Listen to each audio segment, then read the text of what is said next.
Vice President with Global Markets Intelligence at S&P Capital IQ.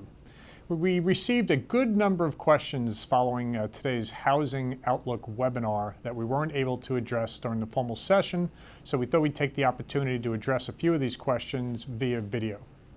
So the first question we're going to follow up on is, will the decreased supply of existing homes allow housing starts to grow to a 1.5 million annualized rate without crashing the prices again? Well, the level of existing single-family homes offered for sale actually fell quite dramatically over the second half of last year to some of the lowest levels on record. So the supply-demand imbalance is definitely helping to prop up home prices on a very short-term basis.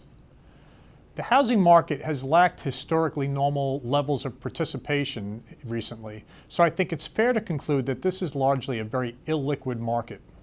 A normalizing market should allow for an uptick in the rate of both existing and new home sales, so I think the chances of a rebound to starts to a 1.5 million annualized rate is reasonably good absent economic recession.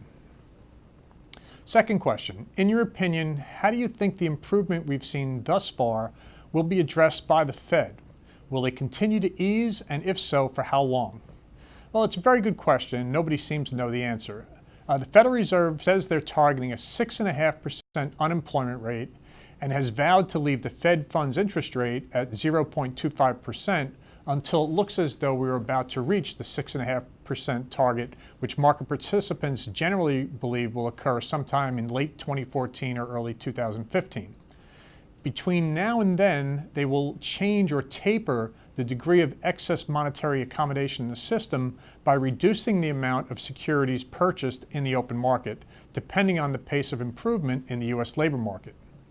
Keeping an eye on payroll growth, jobless claims, the labor market participation rate, and trends in wage growth to determine if the Fed is engineering a substantial improvement in the labor market conditions seems like a good bet for gauging the extent of monetary accommodation and the path of future Fed policy.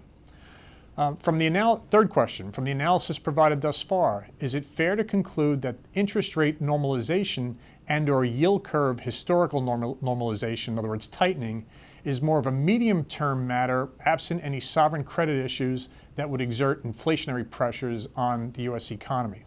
And normally I would say yes, this would definitely be a medium-term phenomenon. But for the past year or so has demonstrated that perceptions about the economy can change very dramatically over very short periods of time. The outlook for inflation is very different today core inflation at 1% today versus 2% a year ago. We've had to deal with multiple episodes of risk of the summer swoon, and most recently the sequester, and a continued sustained subpar recovery that has dumbfounded conventional wisdom at various points in time. So I think it pays at this point to pay very close attention to the signals coming back from the marketplace. Inflation is going to be very core to the outlook for interest rate policy and the degree of tapering if it occurs from the Fed, which is going to exert pressure on the slope of the yield curve, but also labor market-centric conditions, because the Fed has said they are obviously targeting an improvement, a substantial improvement in labor market conditions, and the pace that the Fed is able to achieve a substantial improvement will dictate the pace of changes in Federal Reserve policy going forward.